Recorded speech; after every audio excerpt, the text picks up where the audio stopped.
नमस्ते, आप सभी का SBS करंट अफेयर्स और न्यू 3 क्लासेज में स्वागत है। AI can support patient at risk for suicide find study. एक अध्ययन में पाया गया कि AI आत्महत्या के जोखिम वाले रोगियों की पहचान कर सकता है।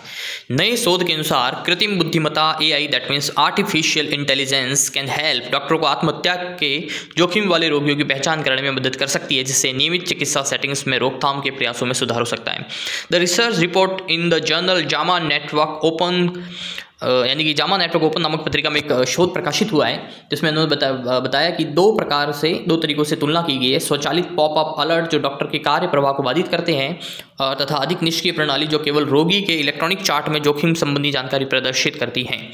टीम ने पाया है कि व्यवधानकारी अलर्ट कहीं भी अधिक प्रभावी थे, जिसके कारण डॉक्टरों ने 42% तक स्क्रीनिंग अलर्ट के संबंध में आत्महत्या जोखिम आकलन किया है, जबकि निष्क्रिय प्रणाली के साथ यह आंकड़ा केवल 4% था।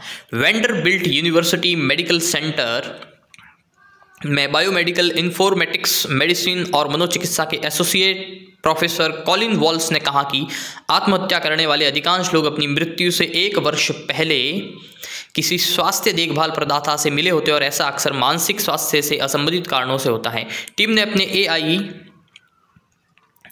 सिस्टम का परीक्षण किया, जिसे Vanderbilt suicide attempt and ideation likelihood model VSAIL कहा जाता है, ताकि ये निर्धारित किया जा सके कि क्या यह 3 न्यूरोलॉजी क्लिनिकों में डॉक्टरों को नियमित यात्राओं के दौरान आत्महत्या के जोखिमों के लिए मरीजों की जांच करने के लिए प्रभावी रूप से प्रेरित कर सकता है। वॉल्स ने कहा कि हर परिस्थिति में सार्वभौमिक स्क्रीनिंग व्यवहारिक नहीं है। हमने उच्च जोखिम वाले रोगियों की पहचान करने और केंद्रित स्क्रीनिंग वार्तालापों को प्रोत्साहित करने में मदद के लिए VSAIL विकसित किया है।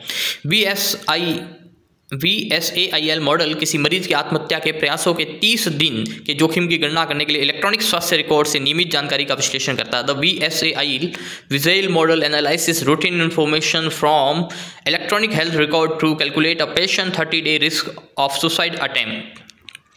शोधकर्ताओं ने सुझाव दिया कि इसी प्रकार की प्रणालियों का परीक्षण अन्य चिकित्सा सेटिंग्स में भी किया जा सकता है।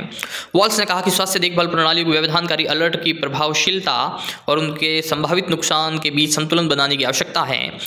निष्कर्षों से पता चलता है कि स्वचालित जोखिम पहचान को जब सोच समझकर तैयार किए गए अलर्ट के साथ जोड़ा जाता है तो आत्महत्या की रोकथाम के प्रयासों में महत्वपूर्ण सुधार की संभावना है। अध्ययनों से पता चलता है कि आत्महत्या करने वाले 77% लोग अपनी मृत्यु से 1 वर्ष पहले प्राथमिक देखभाल प्रदाताओं से संपर्क करते हैं।